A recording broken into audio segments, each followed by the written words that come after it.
leadership,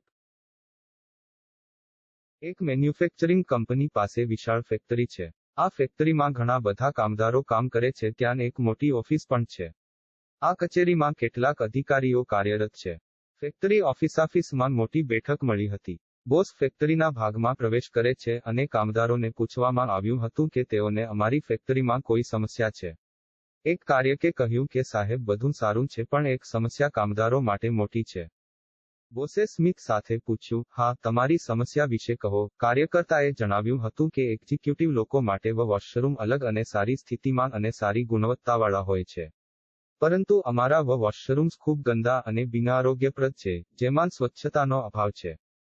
બોસે આ કંપનીના મેનેજરને બોલાવ્યો અને આ સમસ્યાથી વાકેફ કરો. મેનેજરે કહ્યું, ઓકે સર, હું આ સમસ્યા હલ કરીશ. ચિંતા કરશો નહીં. બોસે પૂછ્યું કે આ સમસ્યા હલ કરવામાં તમે કેટલો સમય લેશો. મેનેજરે કહ્યું, સર, 1 મહિનામાં હું આ સમસ્યા હલ કરીશ.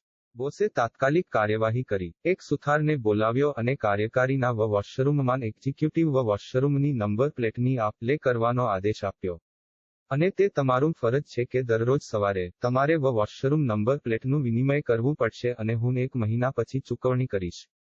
બોસને મેનેજરના વિચારોથી ખાતરી ન હતી, પરંતુ સમસ્યાને વધુ સરળ બનાવવા માટે તેમના નેતૃત્વની ગુણવત્તાનો ઉપયોગ કરે છે. જો તમને આ વિડિયો પસંદ આવી હોય તો કૃપા કરીને તેને શેર કરો અને સબસ્ક્રાઇબ કરો.